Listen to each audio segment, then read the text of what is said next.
Ξεκινήσω λοιπόν. Ακούγοντας τη φράση «κοινά αγαθά» και δεδομένου ότι ανήκω σε μια γενιά που έζησε το χρόνο να κυλά ραγδαία σε σχέση με τα γεγονότα, δεν μπόρεσα να αποφύγω την ερμηνεία πως κοινό αγαθό είναι κυρίως ό,τι μας δόθηκε από τις προηγούμενες γενιές σαν γνώση, μόνο και μόνο για να επιβιώσουμε με αξιοπρέπεια. Η γνώση αυτή εμπεριέχει τα χαρακτηριστικά της πληρότητας, της υγείας, της άνεσης, των ανθρωπίνων σχέσεων, της ίασης, της ωφελιμότητας, της συνοχής, της συνεργατικότητας, της αυθεντικότητας, της δημιουργικότητας και της οικουμενικότητας. Είναι κάποιες φορές που νιώθω πως ο καθένας από μας θα μπορούσε ως άλλος Ροβινσόνας να παράγει ό,τι χρειάζεται για να επιβιώσει. Υπάρχουν πολλά παραδείγματα να πούμε εδώ που αποδεικνύουν πως οι άνθρωποι κατά περιόδους και κατά τόπους υπήρξαν αυτάρκεις και κατά συνέπεια ευτυχείς και απόλυτα ελεύθεροι. Κάθε τόπος έχει τις δικές του ιδιαιτερότητες. Η πολύχρονη διαμονή της ανθρώπινης παρουσίας φέρνει γνώσεις από γενιά σε γενιά που εμπλουτίζονται ολοένα μέσα από την παρατήρηση και το πείραμα. Εδώ βρίσκει κανείς την πηγή της επιστήμης. Βλέπουμε επίσης άλλες συνήθειες σε λαούς νομαδικούς και άλλες σε λαούς που για λίγες γενιές μένουν σε έναν τόπο.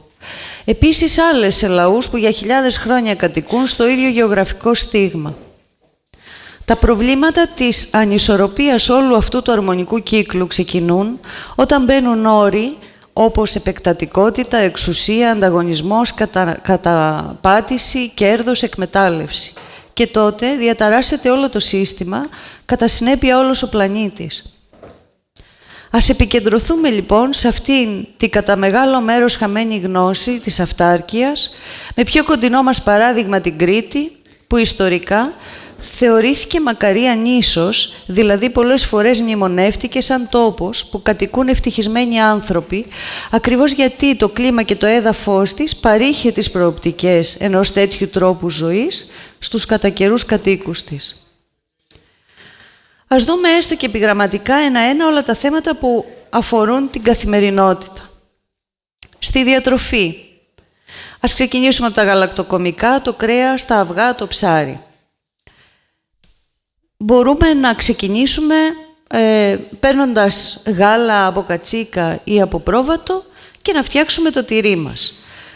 Υπάρχει μια αλυσίδα. Μπορούμε ας πούμε να έχουμε το αριάνι, το ξινόγαλο δηλαδή που πίνουμε, που έχει όλους τους μίκτες και τα πρεβιωτικά με πάρα πολύ εύκολο τρόπο στο σπίτι μας, αρκεί να το αφήσουμε στον αέρα με ένα πανί και να του βάλουμε λίγο αλάτι.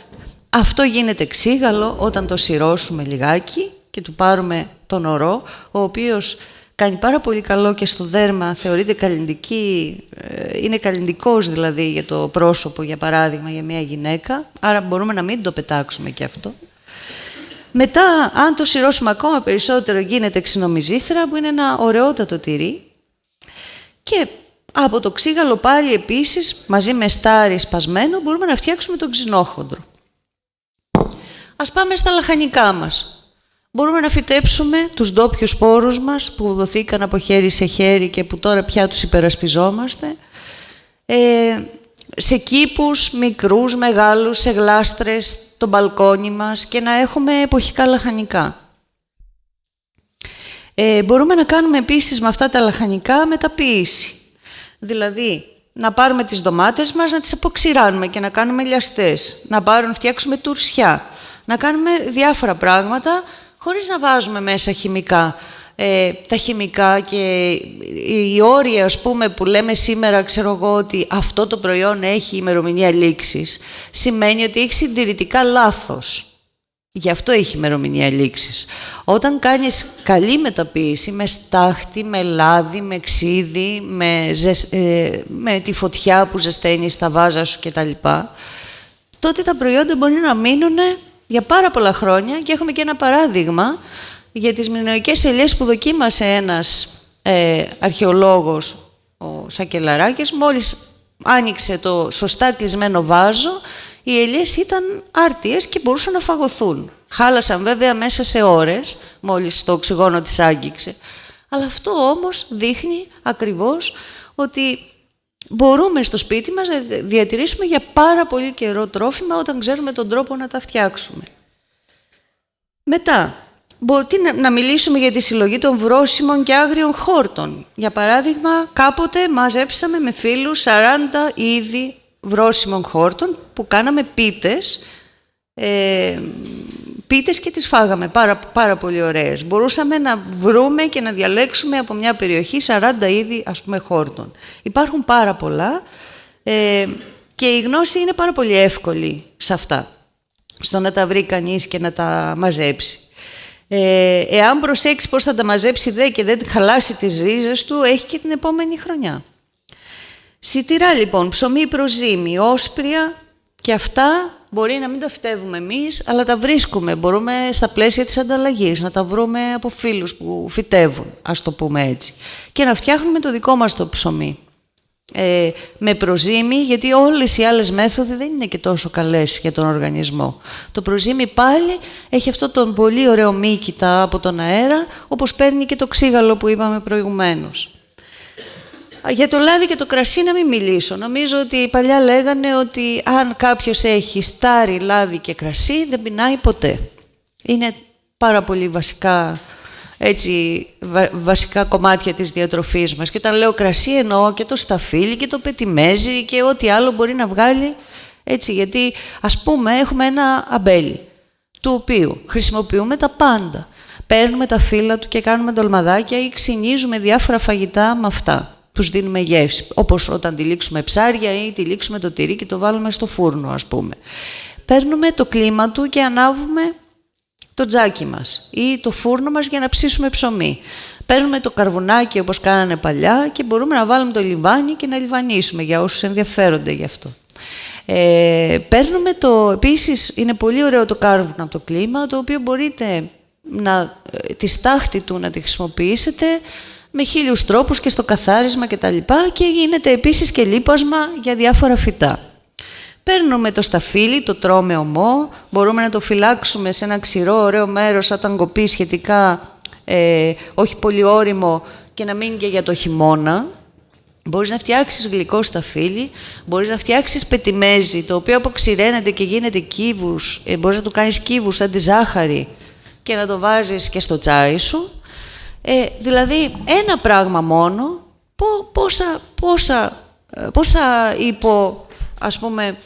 πόσες υποκατηγορίες μπορεί να έχει και να το χρησιμοποιήσουμε με 1000 τρόπους, ας πούμε. Έτσι. Ένα άλλο παράδειγμα, όπως για την τροφή είναι, ας πούμε, τα φρούτα, είναι όλα αυτά που έχουμε, μπορούμε να πούμε για το κιδόνι. Το κιδόνι δεν πετάς τίποτα, είναι παράδειγμα οικιακής οικονομίας. Παίρνεις τα φλούδια του και τα κουκούτσια του και φτιάχνεις πελτέ.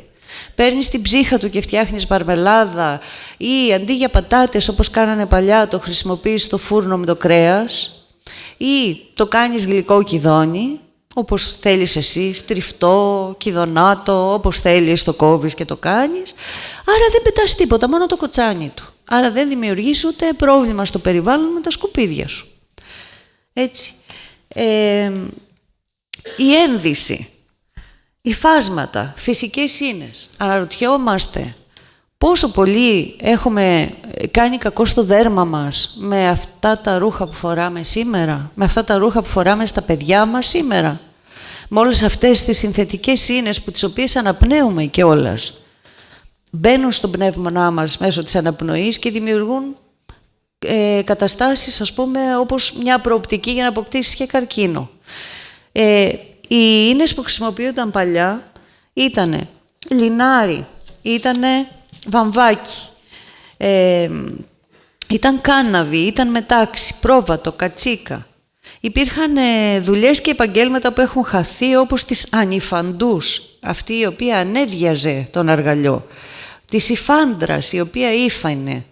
Αυτής που έπλεκε, που κένταγε, που έκανε ραπτική, υπήρχαν υφάσματα τόσο λεπτεπίλεπτα και τόσο όμορφα για να κάνεις από εσώρουχα μέχρι όμορφες κουρτίνες κτλ. Υπήρχε το επάγγελμα στην Κρήτη, επειδή δεν υπήρχαν νεροτριβές και μεγάλα ποτάμια, του πατητή, ο οποίος ερχόταν και πατούσε μέσα σε έναν κουβά με νερό την υφαντή κουβέρτα από μαλλί, για να μπορέσει να σφίξει αρκετά και να δέσει. Και έχουμε σήμερα την έκφραση τριοπατήτηρη και διπατήτηρη και μονοπατήτηρη κουβέρτα, έτσι. Και υπάρχουν πολλοί από εμάς που από τις γιαγιάδες μας έχουμε αυτά τα πράγματα και τα έχουμε σε μπαούλα. Αγοράζουμε από τη Λαϊκή ένα τσίτι νάιλον από τους Κινέζους, το βάζουμε και καμαρώνουμε σαν τραπεζομάντιλο ή σαν κουρτίνα, αναπνέουμε αυτές τις σύνες και βάζουμε αυτά τα 2 ευρώ και καμαρώνουμε, αντί να βάλουμε το άλλο που αν πουληθεί μπορεί να κάνει 300 ή να το θέλει και ένα μουσείο, ας το πούμε έτσι, ή να το αγοράσει. 300 ευρώ ξέρω εγώ. Θα πρέπει να επανέλθουμε πολλές φορές με το μυαλό μας σε αυτά που μπορεί να κάνει ένα καλό ύφασμα, υφασμένο από χέρια, και πώς θα μπορούσαν όλα αυτά σήμερα με την κρίση να λειτουργήσουν ακόμα πιο θετικά. Να μιλήσουμε για τα εργαλεία, για την οικοσκευή, για το κτίριο. Υπάρχουν άλλοι βέβαια που μίλησαν εδώ ή θα μιλήσουν για όλα αυτά, για το πόσο, ας πούμε, εφευρετικός μπορεί να είναι ο άνθρωπος και να λύνει τα προβλήματα της καθημερινότητάς του. Εγώ θα σας πω ότι υπάρχει ένα παράδειγμα, ας πούμε, για το μινοϊκό ελαιοτριβείο που κάθε σπίτι είχε, το οποίο είχε ένα πέτρινο γουδί που έκανε σπολτό τις ελιές και δίπλα μια πέτρινη στέρνα, της οποίας γέμιζες με αυτό το πολτό και μετά έβαζες χλιαρό νερό και έτσι το λάδι σιγά σιγά ανέβαινε επάνω και το συνέλεγες διαχωρίζοντάς το από το νερό, γιατί γίνεται φυσικά ο διαχωρισμός. Με αυτόν τον τρόπο έβγαζαν ακόμα και ραφινέ λάδι, δηλαδή λάδι από το κουκούτσι, από τον πυρήνα της ελιάς. Μπορούσες δηλαδή να εκμεταλλευτείς και να βγάλεις, ας πούμε, επίσης λάδι από τα κουκούτσια της δάφνης και να φτιάχνεις σαπούνι για τα μαλλιά σου κτλ. Είναι ένα απλό εργαλείο που θα μπορούσαμε σήμερα να το έχουμε όλοι και στο σπίτι μας. Και δεν χρειαζόταν να τρέχουν σε εργοστάσια και να συλλέγουν. Έτσι έβγαζε ο καθένας το λάδι που ήθελε και που χρειαζόταν για τη χρονιά με αυτόν τον τρόπο. Να μιλήσουμε επίσης για την υλοτομία που έβλεπες τις γιαγιάδες παλιά να ανεβαίνουν στο βουνό και έπαιρναν ξύλα, ας πούμε, από αυτά που είχαν σπάσει, από αυτά που ήταν ξερά, τα έβαζαν στον ώμο, κατέβαιναν κάτω και έτσι. Δεν χρειάζεται να καταστρέφεις, ας πούμε, και να δημιουργείς πρόβλημα στο περιβάλλον έτσι ώστε να στερεύει μια πηγή ενέργειας. Μπορείς να πάρεις κλαδάκια, ξύλα κτλ. Ή από αυτά που κλαδεύεις και να έχεις τη θέρμανσή σου. Επίσης, για την καθαριότητα του σπιτιού. Χρησιμοποιούμε πολλές φορές τάχτη, μπορούμε να χρησιμοποιήσουμε βόρκα, τα ξέρουμε όλα αυτά και λίγο πολύ γίνονται και διάφορα σεμινάρια, ας πούμε, σαπονοποίησης και πώς μπορείς να φτιάξεις φυσικά καθαριστικά. Δεν είναι τίποτα, είναι πανεύκολο. Εμένα μου αρέσει προσωπικά πολύ να βάζω φασκόμηλο να βράζει και με αυτό να καθαρίζω το σπίτι, όπου αποκτάει και ένα πολύ ευχάριστο άρωμα. Εμένα τουλάχιστον το φασκόμηλο μου αρέσει πάρα πολύ. Ή μπορείς να βάλεις αιθέρια έλαια σε νερό και το σαπούνι σου και να καθαρίσεις επιφάνειες κτλ. Δεν χρειάζεται να πηγαίνεις να αγοράζεις τη χημεία που έτσι κι αλλιώς σε σκοτώνει και δίνεις και ένα σωρό λεφτά σε αυτό, ενώ ένα φασκόμηλο, αν το κλαδέψεις, όχι να το ξεριζώσεις, στον καιρό του και η εποχή του είναι όπου να είναι σε κανένα μήνα, έχεις για όλο το χρόνο το σφουγγάρισμά σου τουλάχιστον, ας το πούμε έτσι. Ένα ωραίο παράδειγμα όσον αφορά την καθαριότητα είναι η στάχτη. Η στάχτη, το ξέρετε ότι παράγει όταν αφήσεις σιγά σιγά, σταλάκτη το λένε στο Άγιο Όρος αυτό, όταν αφήσεις να βρέχεται σιγά σιγά και να στάζει και να παίρνει όλα τα στοιχεία της στάχτης αυτό το νερό, το παίρνεις μετά, το βράζεις, το αφήνεις να εξατμιστεί εντελώς το βράσιμο και κολλάει σαν άλας, ας πούμε, γύρω-γύρω στο τσικάλι, αυτό που λέμε μαγειρική σόδα. Εάν πάρουμε λοιπόν τη μαγειρική σόδα, μπορούμε να τη χρησιμοποιήσουμε σε γλυκά, όταν το στομάχι μας δεν νιώθει καλά, αν και εγώ διαφωνώ, σε καθαριότητα κτλ. Μπορούμε όμως μετά αυτή τη μαγειρική σόδα να τη βάλουμε στο φούρνο σιγά σιγά να αφυδατωθεί εντελώς και αυτό το πράγμα μας δίνει την καυστική σόδα που χρησιμοποιούμε για τη σαπωνοποίηση κτλ. Τα πάντα λοιπόν μπορούν να γίνουν στο σπίτι μας από εμάς τους ίδιους. Δεν χρειαζόμαστε άλλα επαγγέλματα για να μας τα κάνουν αυτά. Μπορούμε βέβαια να τα βρίσκουμε και στο εμπόριο, αλλά ο σκοπός είναι να αποφύγουμε ακριβώς αυτό. Να πιάσουμε μετά εργαλεία, κίνηση, νερό, θέρμανση κτλ. Υπάρχουν άνθρωποι που έχουν κάνει, ας πούμε, πράξη το να ανακυκλώνουν το νερό από τα λίματά τους, να περνάει σε μια φυσική ροή εδάφους όπου έχουν φυτευτεί καλαμιές, ξέρω εγώ, υπάρχουν λίμνες, υπάρχουν κάποια ιδιαίτερα πετρώματα κτλ. Και να ξαναέρχεται στο σπίτι κάνοντας έναν μικρό κύκλο σαν πόσιμο νερό. Επίσης, οποιοδήποτε νερό που δεν είναι πάρα πολύ καλό, οι παλιότεροι έβαζαν λίγη γαλαζόπετρα και το έκαναν πόσιμο. Το έκαναν έτσι νερό που μπορούσες να το πιείς. Υπάρχουν διάφοροι άλλοι τρόποι για να προσέξεις και να έχεις νερό χωρίς να... Αλλά δεν θα αναφερθώ σε αυτά εγώ. Υπάρχουν άνθρωποι που έχουν ασχοληθεί με όλα αυτά και μπορούν να μας πούν διάφορους τρόπους, ας πούμε. Αρκεί να ψάξουμε να τους βρούμε και να ενδιαφερθούμε γι' αυτό. Να μιλήσουμε για την εκπαίδευση, για το ήθος, για τις ανθρώπινες σχέσεις επίσης. Η συνεργατικότητα είναι κάτι που βοηθάει πάρα πολύ την οικιακή οικονομία. Το να υπάρχουν άνθρωποι δηλαδή που ζουν κοντά και μαζί ο ένας τον άλλον. Η ανταλλαγή γνώσεων και η ανταλλαγή προϊόντων. Μπορεί εγώ να προλαβαίνω να κάνω κάτι και κάποιος άλλος να προλαβαίνει να κάνει κάτι άλλο που δεν προλαβαίνω εγώ. Άρα εγώ έχω κάτι που μπορώ να δώσω και να ανταλλάξω με κάποιον άλλον. Θα πρέπει να βάλουμε τέτοιους όρους στη ζωή μας ξανά, γιατί υπήρχαν παλιότερα, ας πούμε, υπήρχαν τα δανεικά, υπήρχαν οι άνθρωποι που πήγαιναν και μάζευαν τις ελιές μαζί με τους άλλους και μετά εσύ πήγαινες και βοηθούσες στο δικό τους το χωράφι. Όλες αυτές τις διαδικασίες, δηλαδή να αλλάξουμε λίγο το ήθος μας και τις σχέσεις μεταξύ μας. Να καταλαβήσουμε επίσης, και εδώ δεν θέλω να προκαλέσω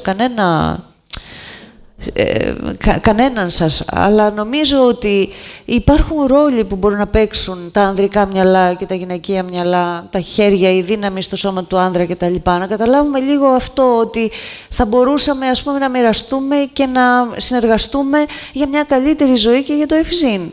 Ακόμα και σε αυτό θα έπρεπε να βάλουμε καινούριους ίσως όρους ή να ψάξουμε καινούργια πράγματα. Αλλά πιο πολύ, εγώ τουλάχιστον μιλάω για τη συνεργατικότητα των ανθρώπων, ας πούμε, και του πώς μπορεί να στήσουν μια ζωή στην καθημερινότητα που να μην παράγει μόνο κουλτούρα, να παράγει και πολιτισμό. Να μην παράγει δηλαδή μόνο την καθημερινότητα, χωρίς αυτό να μένει στο χρόνο ή να μπορεί να μοιραστεί στην επόμενη γενιά. Να παράγει και κομμάτια τα οποία θα μπορούν να δοθούν στην επόμενη γενιά. Ας το πούμε έτσι. Δεν ξέρω αν έχω ξεπεράσει το χρόνο. Οπότε, να πω επιγραμματικά ότι θα μπορούσαμε και μόνοι μας επίσης να ασχοληθούμε με την τέχνη, να κάνουμε, ας πούμε, στο σπίτι για τα παιδιά με ένα θέατρο σκιών ή να παίξουμε μουσική. Εμείς προσωπικά παίζουμε μουσική και πολλές φορές περνάμε ανέξοδα πάρα πολύ όμορφες βραδιές, οι οποίες μένουν στο μυαλό μας για πάντα. Νομίζω ότι είναι ώρες που θα μπορούσαμε να μιλάμε για αυτά τα θέματα. Το θέμα είναι, νομίζω, να πάμε προς τα εκεί, προς αυτή την κατεύθυνση, δηλαδή του να μπορούμε να είμαστε όσο πιο αυτόνομοι γίνεται, να γίνουμε ευρηματικοί και να προσπαθήσουμε να συναντήσουμε ανθρώπους που ήδη έχουν λύσει ζητήματα για να μας μάθουν κάποια πράγματα. Και για να φτάσω στον επίλογο, είναι τεράστιο το κεφάλαιο, μπορείς να μνημονεύεις για ώρες, όπως είπα. Η ανθρώπινη εφευρετικότητα δεν σταματά πουθενά προκειμένου να δώσει λύσεις. Η παράδοση φροντίζει έτσι ώστε να μην ξεκινάει κανείς από το πρώτο βήμα, δίνοντας αρκετή τεχνογνωσία και γνώση από προηγούμενες γενιές. Και αν όλο αυτό περιτυλιχθεί με σεβασμό και δεν χρησιμοποιηθεί με σκοπό το κέρδος και την εξουσία, γίνεται αρρωγός και προχωράει την ανθρώπινη ιστορία πάντοτε ένα βήμα παραπέρα.